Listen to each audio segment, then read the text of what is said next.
s'entend plus. Allez donc vous chamailler ailleurs. C'est Bachir, papa. Il dit qu'on ne peut pas voir les choses invisibles. Ton frère a raison, Nadia. Si une chose est visible, on peut la voir.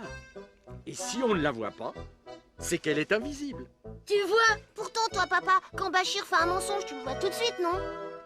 C'est vrai. Un mensonge, c'est pourtant bien une chose invisible. Vu comme ça, oui. Peut-être qu'on peut voir certaines choses invisibles. Tiens, tu vois? Qu'en pensez-vous, monsieur Pierre? Ça me rappelle une histoire. Tu nous la racontes, monsieur Pierre? Une histoire vraie, qui m'est arrivée personnellement. Racontez-nous ça, monsieur Pierre. Je raffole des histoires vraies. À cette époque, j'écrivais déjà des livres sur les sorcières.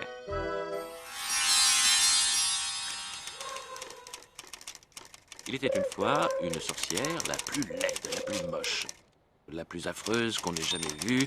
Cette vilaine sorcière était si méchante que... Qu'est-ce que c'est? C'est la sorcière! Ouvrez-moi! La sorcière? Oui, la sorcière! Ouvrez vite! Qu'est-ce que vous faites? Ouvrez donc! Voilà, voilà! Voilà! Oh! Bonjour, madame. Pour une surprise, c'est une surprise. Hein. Entrez donc, entrez donc. Asseyez-vous, je vous en prie. Inutile! Je ne fais que passer. Oh, je vous dérange! Vous alliez vous coucher, peut-être? Non, non, pas du tout. Au contraire. Au contraire! Vous étiez en train d'écrire, sans doute? Oui, j'écrivais. Enfin, non. Oh, non. Enfin, juste un peu de courrier. Il y a longtemps que je voulais vous remercier, monsieur Pierre. Me remercier, mais de quoi? De toutes les jolies histoires que vous écrivez sur moi. Ah? J'ai beaucoup aimé la sorcière de la rue Mouffetard. Quant à la sorcière du placard au balai, je n'ai jamais rien lu d'aussi plaisant. Ça ne vous gêne pas que je vous transforme en grenouille? Que je vous appelle Miss Horreur? Ou que je vous fracasse le crâne? Au contraire, c'est rigolo. Et pour vous prouver ma reconnaissance, je vais vous faire un cadeau. Qu'est-ce qui vous ferait plaisir? Moi? Avez-vous envie d'être roi? Roi? Oh non, non, non, pas roi. Dictateur, alors? Encore moins que l'horreur. Attendez, aimeriez-vous devenir invisible? Non, sans blague, c'est possible?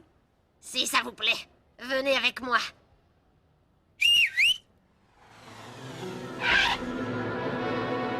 Montez donc! Montez! Et où vous a-t-elle emmené comme ça, cette sorcière, monsieur Pierre? Chez elle? Oui, dans sa maison. Mais ça n'était pas une maison ordinaire. Là, c'est ma chambre à coucher! Très calme! Ma salle de bain. Le salon! J'adore le rustique! Cuisine intégrée, tout équipé! Vous voyez cette bouteille? Eh bien, avec une seule goutte de cette eau, vous rendez n'importe quel objet invisible. Quelle bouteille? La voyons sur l'étagère. Oh, que je suis bête. L'eau qui rend invisible a rendu la bouteille invisible. Forcément. Prenez. Et surtout, ne la laissez pas tomber. Si vous en buvez une gorgée, vous devenez invisible. Merci. Je vous dois quelque chose. Je ne suis pas un épicier, pour qui me prenez-vous?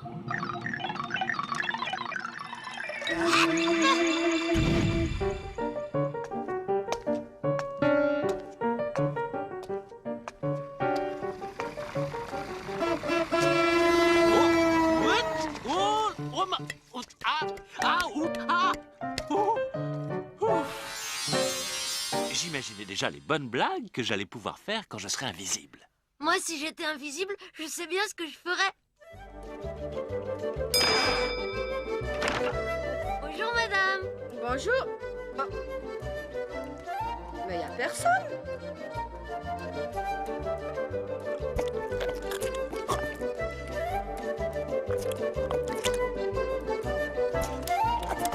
Au revoir, madame. Merci, madame. Moi, si j'étais sûr d'être invisible, je sortirais dans la rue.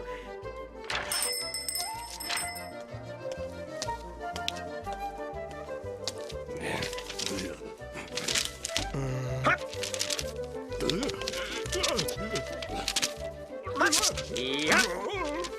Hop, hop, hop là. Hop. Et hop. Hop.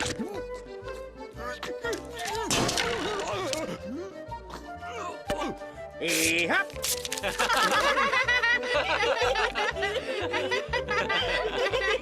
Et toi, Nadia, qu'est-ce que tu ferais si tu pouvais te rendre invisible? Moi, j'irai place de la mairie voir les joueurs de boules. Minable, ridicule. Lui là, c'est Marcel, le patron du bar des sportifs. Tu vois, petit, je vais te donner un bon conseil. Les boules, c'est comme les femmes. Faut y aller carrément. Celui-là, il m'énerve depuis trop longtemps avec ses airs supérieurs et ses réflexions imbéciles. Regarde bien celle-là, petit. Elle est sur des rails. Et hop. Et voilà le travail. Ah. Aïe. Oh.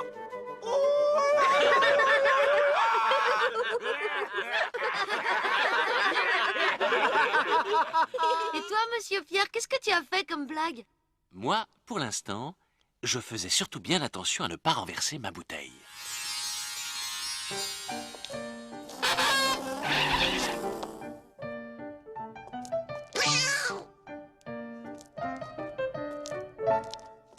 Oh! Oh! Oh! Oh! Ah! Ah! Zut, mon lacet. Là. Voilà. Bon. Ma bouteille. Où est ma bouteille? Ne nous affolons pas. Elle est sûrement quelque part. Oh! Oh! Oh!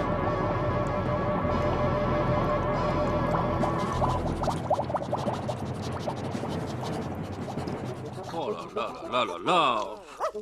Beau travail! J'étais sûre que tu ferais cette bêtise. Pousse-toi un peu. Vous pouvez réparer ce que je viens de faire? Rien du tout. J'enlève seulement les morceaux de verre invisibles pour que les enfants qui jouent ne se coupent pas les doigts. Ça, c'est gentil. Surtout pour une sorcière. Bon, ce n'est pas parce que tu écris des horreurs sur moi que je n'ai pas de cœur. Mais madame, où êtes-vous? Mais je ne vous vois plus. Évidemment, puisque j'ai touché l'eau qui rend invisible. Qui a bien pu faire ça? Il faut appeler les pompiers, la police. Oh là là là là là! Allez, inutile de traîner. File avant qu'on ne te repère. Oh là là là là là là! Le liquide de la bouteille s'enfonçait lentement, creusant un grand trou dans la terre. Mais ça n'était pas un vrai trou. Attention, c'est dangereux! Non, ça tient. C'est du solide. Oh, oh là là là! L'étrange phénomène qui a pris naissance dans le quartier Mouffetard à Paris s'est étendu à l'ensemble de la capitale. L'Europe a totalement disparu et le trou continue de s'étendre. Les experts se demandent comment l'humanité va pouvoir faire face à cette nouvelle crise, une des plus importantes de son histoire. Oh là là là là là! Et pourtant, les gens commençaient à s'organiser, tant bien que mal. Bonjour, mademoiselle Mireille. Comment ça va ce matin? Que voulez-vous? On fait aller, monsieur Pierre. Alors, madame Mouron, on promène son toutou. Oh oui, monsieur Pierre. C'était pas malheureux de voir une chose pareille. Allez, viens, Rodolphe.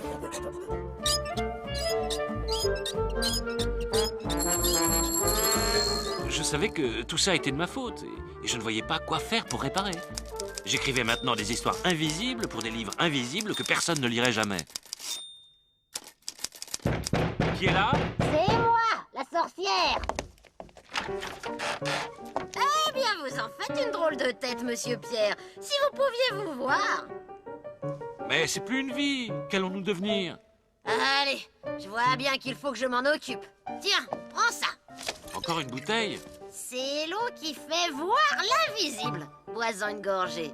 Eh, oh, oh, une gorgée suffit. Merci, ça fait plaisir de vous voir. Allez, les sorcières, on en dit beaucoup de mal. Mais on est bien content de les trouver quelquefois. Pouvez-vous me laisser cette bouteille que j'en fasse boire à mes amis? Pas question. Pour que tu me la casses encore une fois, j'irai moi-même de par le monde faire boire tous les hommes et toutes les femmes, ce sera plus sûr. Et c'est ce qu'elle a fait.